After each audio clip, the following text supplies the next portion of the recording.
Hola, ¿qué tal? Mi nombre es José Barreto de Guidance Research y hoy estamos grabando un capítulo más de ¿Y te imaginas? Y vamos a hablar de un interesante concepto relacionado con la resiliencia digital. Y me da mucho gusto tener como invitado a Rodrigo. Mucho gusto, Rodrigo. Al contrario, mucho gusto, Pepe. Muchas gracias por la Y bueno, invitación. les voy a platicar el currículum de Rodrigo, que la verdad es que es bastante interesante como punto de partida. Rodrigo, bueno, es mexicano, especialista en ciberseguridad y seguridad de la información, con más de una década de experiencia protegiendo lo que se llama activos digitales. Rodrigo estudió ingeniería en comunicaciones y electrónica en la Universidad de Guadalajara y se tituló con excelencia académica y siendo el mejor promedio de su generación. Seguro, ya nos dirás si esto de echarle ganas a la escuela después tiene sus efectos positivos emprendiendo, dirigiendo empresas, ¿no? Además, cursó la maestría en tecnologías de la información en la Universidad de Guadalajara también. Bueno, siendo muy joven, con 22 años, ingresó al Instituto Jalisciense de Tecnología de la Información, donde lideró la implementación de una red estatal conectando más de 6,000 puntos públicos en Jalisco. A los 25 años, junto con unos socios, con David Flores, fundó One IT, una empresa enfocada en la ciberseguridad y protección de la información. Y bueno, One IT pues hoy es una empresa consolidada, ya tiene 12 años de experiencia en el mercado y está reconocida en el lugar 140 en la lista de las mejores empresas de ciberseguridad a nivel global, nombradas por el MSSP Alert, que ya nos platicarás qué significa eso, ¿no? Y bueno, finalmente en 2020 fue nombrado Empresario Joven del Año por la Caniete Occidente y en 2021 fue finalista del premio Adolf Horn. Y bueno, posteriormente continúa su formación estudiando el programa de alta dirección de empresas del IPADE y creó el consejo de One IT que actualmente preside. Sí, Rodrigo, pues muchas gracias por acompañarnos. No, al contrario, muchas gracias por compartir este espacio para hablar de este tema Muy que bien. es muy actual y que tiene que estar en boca de todos los directores y consejos. Aquí, pues partimos de que para poder liderar, para poder tomar decisiones, pues, se necesita entender de lo que estamos hablando, ¿no? Entonces, nos gustaría entender este concepto que ponemos sobre la mesa de resiliencia digital y pues también importante destacar que no queremos que sea la ciberseguridad, la tecnología en general, no debe ser un aspecto árido, tiene que tener un toque humano para que se asimile mejor por los Sí, directores de negocio, por los directores generales de las empresas, ¿no? sí, Pero sí, bueno, sí. como punto de partida, ¿qué es este tema de la resiliencia digital y para qué sirve? Sí. Es un tema que no se debe de ver como un tema técnico o tecnológico, es un tema de negocio. Y hablamos de la capacidad que van a tener las organizaciones para poder anticiparse, resistir, recuperarse y aprender y evolucionar de todas las crisis digitales que se pudieran dar. Se pudiera pensar que nada más son los ciberataques o que va a ser la más común, pero también puede ser fallas en alguno de los proveedores, como recientemente ocurrió con una falla masiva en la nube de AWS, que tuvo impacto en cientos de empresas, o simples errores humanos que terminan afectando la operación o que borran configuraciones, que borran sistemas por error y que terminan afectando gravemente la operación del negocio si este no está listo para enfrentarlo de manera correcta. ¿Para qué sirve? Para que no se detenga el negocio, principalmente. ¿Cómo garantizamos la operación ante un incidente? Y muy importante que este incidente no destruya la confianza de los clientes sobre la empresa. Estamos hablando de que en nuestros días la información y la transformación digital ha llevado a las organizaciones a evolucionar, a crecer y a ser más eficientes, pero eso conlleva un riesgo que tenemos que tener en cuenta y que tenemos que gestionar de manera correcta. Uh-huh. Y ¿podríamos compartirnos algún ejemplo real que les haya tocado visualizar donde una empresa haya tomado el camino correcto, haya aprovechado el concepto de una manera adecuada para continuar sus operaciones? Sí, claro. Un cliente de nosotros del sector automotriz hace tiempo tuvo un incidente de ciberseguridad que afectó gravemente las operaciones, tuvieron que parar líneas Y algo que fue muy inteligente es que en lugar de esconderlo, lo que hicieron fue enfrentarlo, comunicarlo transparentemente hacia proveedores y clientes. Hicieron un análisis de qué controles tenían que reforzar, qué medidas tendrían que tomar, hicieron simulacros, se fueron preparando y se certificaron ISO 27001. Un año después aparece una certificación que se llama TISAX, que aplica para la gestión de la ciberseguridad en la cadena de suministro automotriz, y ellos ya estaban listos, ya estaban preparados, y entonces pudieron obtener más negocio y poder acceder a otros clientes internacionales. ¿Por qué? Porque en lugar de haberlo escondido y no haber aprendido de la lección, al contrario, lo tomaron como una lección importante y lo llevaron al siguiente nivel y estuvieron listos para poder atender estos requerimientos del mercado. Entonces tú dirías, en principio, no esconderlo. O sea, manejar la crisis incluye una buena estrategia de comunicación, decías, con clientes, con proveedores. ¿Y cómo evitas que entren en pánico? Que de pronto digan, híjoles, ¿qué tal si estoy corriendo un riesgo? O sea, ¿cómo se debería de enfocar esa comunicación para que no tenga un efecto contraproducente? Sí. La comunicación en este tipo de crisis es tan importante como la parte técnica de cómo nos vamos a recuperar. Y la comunicación se tuvo que haber planeado. Entonces hablamos de una fase en la que tenemos que planear, así como en un desastre natural. Ya sabemos cómo hacer una evacuación, por ejemplo, aquí en Ciudad de México, cuando hay un temblor, y se prepara la gente, ya sabe cómo tiene que actuar ante uno de estos incidentes. Aquí es exactamente lo mismo. Lo primero es quiénes van a ser los voceros, cómo se tendría que comunicar, qué se tendría que comunicar. Una vez estando preparados, cuando sucede la crisis, lo mejor es ser transparente. No se trata de esconderlo, se trata de esta es la información que tenemos hasta el momento, seguimos investigando, eso da confianza y elimina la incertidumbre a todos los interesados en la empresa y evita que se den segundas versiones o terceras versiones que pudieran ser peores a lo que está sucediendo realmente. Y por el otro lado, te habla de una empresa que está comprometida en cuidar los datos de los clientes y de ser transparente, que eso se va a valorar más a una empresa que fue negligente y que no dijo nada y de repente millones de datos están en la web oscura y que se están vendiendo, traficando y después pues, todos somos víctimas de fraudes. De acuerdo. Y yo lo entiendo como finalmente la tecnología está metida en todos los procesos de negocio. Todas las empresas en mayor o menor medida están expuestas a este tipo de riesgos. Y justo da pie a mi siguiente pregunta. Hablando de ciberseguridad, previamente se le veía como algo de materia de tecnologías de información o del CIO, del director de TI. Pero pues recientemente se dice que es un tema que atañe a toda la empresa y eso incluye, por supuesto, a la dirección general. ¿Tú qué tan listos has visto a los directores generales para tener esa conversación de los temas de ciberseguridad? Sí, los CEOs en México han estado despertando a esta nueva realidad, donde han visto que ya no es un tema de tecnología, sino que es un tema de negocio y lo llevaría más allá, es un tema social. O sea, y saben que pueden tener afectaciones desde detener operaciones, impactar en sus ingresos y, más importante, dañar la reputación de la compañía. Entonces, es un lenguaje de riesgos que antes, cuando hablábamos de riesgos dentro de una compañía, generalmente se pensaba en los riesgos financieros, en fraudes, en riesgos de cadena de suministro, en riesgos operativos, pero hoy en día los riesgos que tienen una mayor probabilidad de impacto, una mayor probabilidad de un mayor impacto en los negocios, pues son los riesgos de las crisis digitales.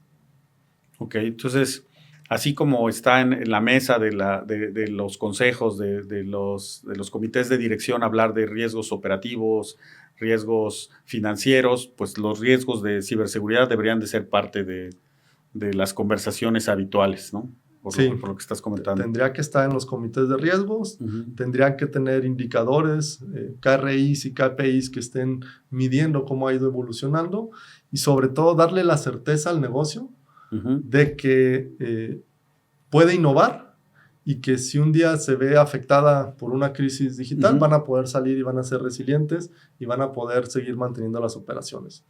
Ok. Aquí me gustaría platicar de una metáfora de un auto de carreras, donde hablamos de que la resiliencia son los frenos que permiten ir más rápido, ¿no? ¿Esto qué significa en la práctica? Y yo te preguntaría, y no sé si tengas algún caso donde alguna empresa haya invertido o haya podido aprovechar eso para entrar a algún nuevo mercado bajo ese enfoque. Y te platico. Esta analogía me gusta mucho porque justamente los frenos de alto desempeño están ahí para permitirte acelerar con confianza. Lo que te permiten es que si en cierto momento necesitas parar el carro, tú sabes que tienes la confianza de que van a estar ahí los frenos para ti.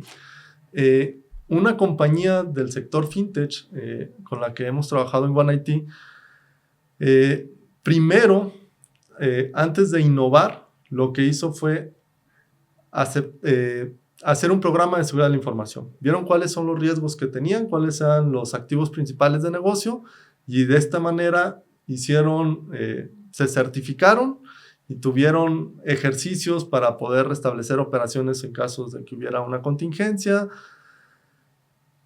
Con todo esto listo, después ahora sí se animaron a ir a la nube y sacar nuevas aplicaciones y nuevos servicios que le permitía al negocio acelerar, pero ahora ya con la confianza de que tenían un backup, de que si uno de estos servicios se había afectado, podían restablecer las operaciones de una manera adecuada, conforme a los riesgos pactados por el alta dirección y por consejo. Ok. Y bueno, aquí entra un concepto llamado apetito al riesgo, que bueno, eso pudiera aplicar para, como hablamos hace rato, para temas financieros, operativos, de personal, en fin. Pero en el contexto de tecnología, ¿cómo se puede definir, cómo se puede aprovechar el tema de apetito al riesgo? O sea, entiendo que no es opción el decir, bueno, me quedo usando máquinas de escribir, no tengo operaciones digitales para no incurrir en ningún riesgo, no me vayan a atacar, a hackear o lo que sea, ¿no? Pero ese mundo no sirve, ya es un mundo que no existe, que se quedó atrás. Ahora las operaciones están digitalizadas, pero entonces, ¿cuál sería ahí tu enfoque, tu recomendación? Sí.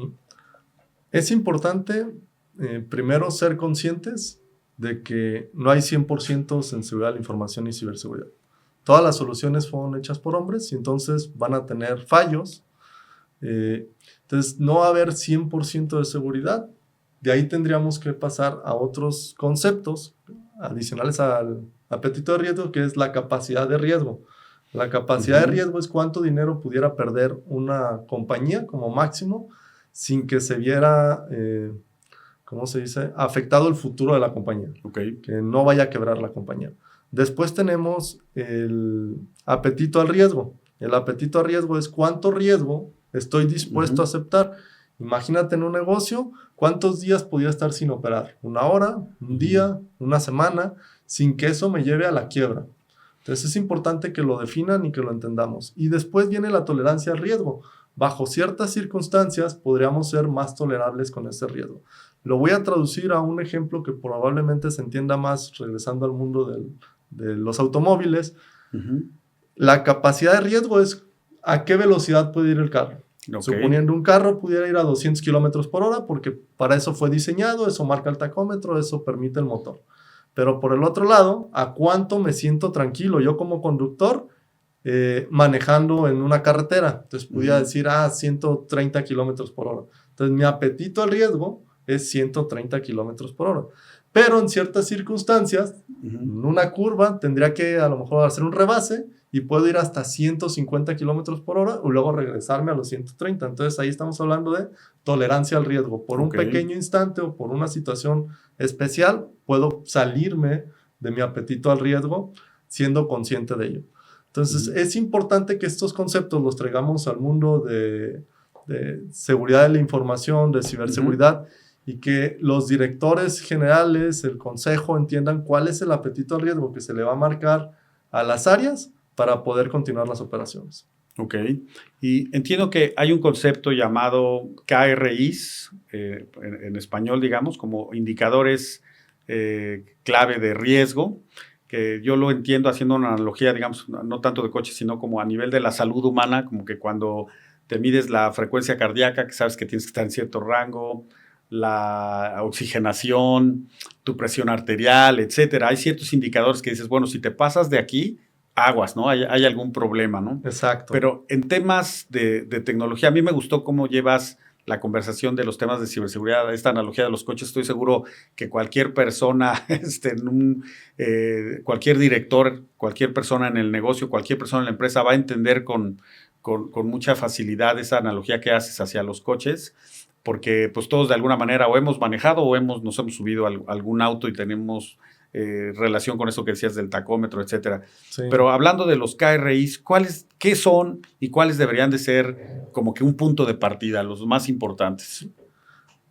Vamos a partir de que todos en las organizaciones conocemos los KPIs, que nos dicen qué tan bien va el negocio, qué tan bien van las ventas, la rentabilidad, la satisfacción del cliente, el NPS para la satisfacción de los empleados, pero son pocas las empresas que son conscientes de qué tenemos que medir para que eso siga yendo bien, o qué hacemos para que no deje de ir bien. Y estos son los indicadores de riesgo, o KRIs. Entonces, regresando a la analogía de los automóviles, el indicador de desempeño o el KPI sería la velocidad a la que va el carro, 180 kilómetros por hora, y el KRI sería el tacómetro, cuántas revoluciones por minuto tiene el motor, porque sabemos que si lo esforzamos al máximo, pues se puede quemar el motor o puede dejar de operar de manera óptima. Entonces tendríamos que ir abajo de las máximas revoluciones soportadas por el motor. Ese sería nuestro KRI en esta analogía. En el tema de continuidad de negocio y de ciberresiliencia, podríamos estar hablando de cuánto tiempo tardamos en recuperarnos una vez que hay un incidente, en los simulacros que se hagan, cuántos simulacros se hacen al año y cómo se hacen, si de manera total, parcial, qué equipo es el que restaura el mismo equipo que implementó, restaura un ajeno que no tenía nada que ver. Y también es importante estar monitoreando la cantidad de ataques que se están detectando y cuántos de ellos son detenidos por los controles tecnológicos que tenemos instalados. Ok. ¿Y qué especialistas en una organización como One IT son los que le ayudan a una organización? Vamos a pensar en una organización grande o mediana que quiere incursionar en eso. ¿Qué perfiles son los que van y te dicen, pues mira, tú deberías de tener al menos estos KRIs? Sí. Todo el tema de seguridad de la información y ciberseguridad nace de la gestión de riesgos. Entonces, primero sería un consultor en seguridad de la información, el que te ayuda a identificar cuáles son los procesos críticos de negocio, cuáles son los activos críticos. Se hace un análisis de riesgo. Después de ese análisis se hace una política de seguridad de la información. Se implementan controles. Después se prueban esos controles, que es la única forma de saber si funcionó o no sé, una herramienta para bloquear ataques a páginas web o de continuidad de respaldos en nube, etc. A la par tiene que ir la concientización de todo el personal de la organización, cada uno en su nivel, y también la detección de incidentes. Aunque todo lo hagamos a la perfección, siempre cabe la posibilidad de que haya un incidente, y entonces aquí lo importante es que un centro de monitoreo como un SOC te pueda ayudar a detectarlo y responder lo más pronto posible. Que SOC, para quienes no están tan familiarizados, es un centro de operaciones de seguridad, ¿verdad? De ciberseguridad, exacto. Okay. Y muchas veces esto hace la diferencia. Te voy a poner un ejemplo de un ataque que es muy conocido, el de Guacamaya Leaks. Al ejército le robaron 5 teras de información. Entonces, no sé si has reflexionado en cuánto tiempo tardaron los cibercriminales en sacar esa información. Son 5 teras. Entonces, pudieron ser entre días o semanas. Ok. Dependiendo de cuánto ancho de banda o qué tan sigilosos hubieran querido ser.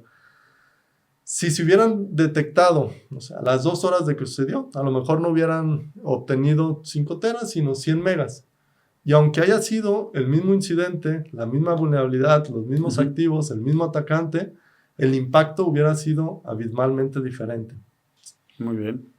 Entonces el tiempo es un factor súper relevante, ¿no? En ese sentido. Exacto. ¿Cuánto tardamos en detectarlo y cuánto tardemos en responder? Y por otro lado, se dice que el mayor problema no es tanto la pérdida financiera, sino reputacional que tu empresa pueda tener, de que la gente diga, pues tal empresa ya fue atacada, mejor me busco otra opción, ¿no? Llámese banco, llámese un retail, cualquier tipo de giro. ¿Hay manera de medir el daño reputacional a priori? O sea, no ya que te ocurrió, sino de decir, es que si nos sucede un ataque, porque yo creo que eso también sensibiliza a los directores generales, a los directores de negocio, de decir, bueno, es que hay que invertir en seguridad, ¿no? En ciberseguridad, porque el daño puede ser enorme, ¿no? Es como comprar un seguro, ¿no? O sea, dices, bueno, es que si una operación me va a costar $1,000,000, pues mejor me compro un seguro donde puedo ayudarme de esa forma. En este caso, ¿hay forma de medir ese riesgo, ese daño reputacional?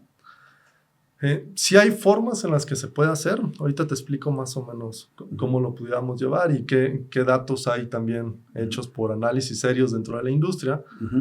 Pero voy a partir de que en una crisis digital el impacto no va a estar en los servidores, va a estar en la confianza. En la confianza de clientes, en la confianza de proveedores.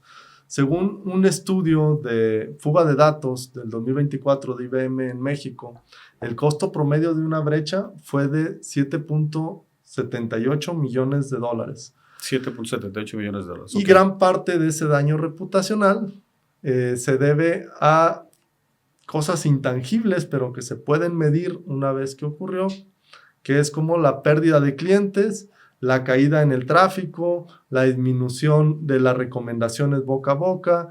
Entonces, estas nos van dando parámetros con los cuales podemos estimar pérdidas dentro de las organizaciones. Es decir, yo supongo que dependiendo del tamaño de la organización, pues también es el impacto, ¿no? O sí, del giro, ¿no? Sí, esto es un promedio, pero al final de cuentas, la forma de poderlo deducir es haciendo un análisis de riesgo. Entonces, dentro de ese análisis de riesgo vamos a decir cuáles son los escenarios de riesgo y ante cada escenario de riesgo poder estimar. Un escenario de riesgo es, hay un ransomware que impacta 5 servidores dentro de la compañía y no podemos restaurar la operación durante una semana. Entonces, ¿cuál es el impacto para la compañía?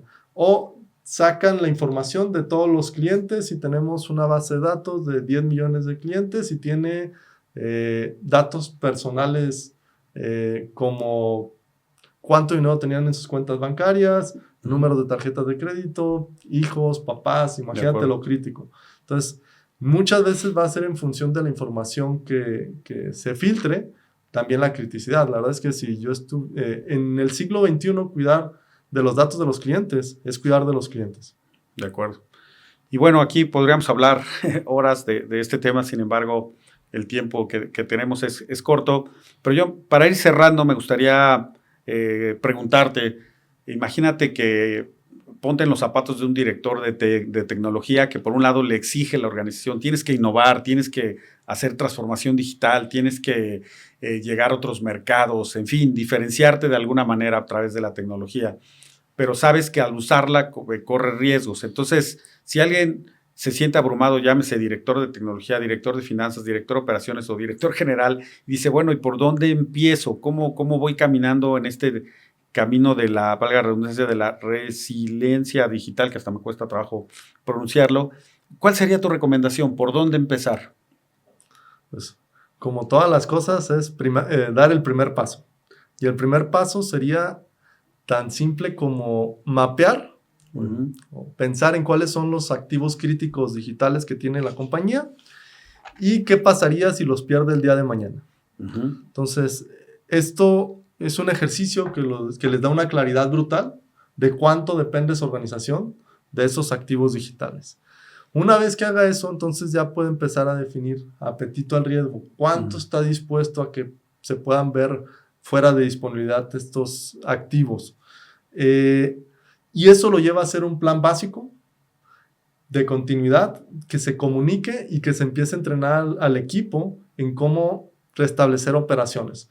No me voy a meter en marcos de referencia, no lo vamos a hacer complejo como lo pediría un estándar internacional, pero con esas 3 partes, de acuerdo. O sea, que pueden servir desde las empresas más grandes hasta las más chiquitas que dicen, pues mi empresa depende de estas 4 computadoras, pues respalda lo más importante de esas 4 computadoras. Algo que recomiendo generalmente cuando hablamos de respaldos es que sean 3 respaldos diferentes en 2 lugares y que uno esté offline. Offline, ok. Que no todos estén conectados a la red o que no todos sean accesibles a internet. Entonces, muy bien, Rodrigo. Pues muchísimas gracias por el tiempo, por los conceptos. Platicamos con Rodrigo Ramírez, que es el director general y presidente de One IT, que entiendo que es una empresa orgullosamente mexicana, fundada por mexicanos, con sede en México, en Guadalajara. Si alguien pudiera quererlos contactar, ¿dónde los pueden localizar? En nuestras redes sociales, OneITMX, y en nuestra página web, www.oneit.com.mx. Muchísimas gracias. Y pues un capítulo más de Y Te Imaginas. Nos vemos pronto. José Barreto, de Guidance Research.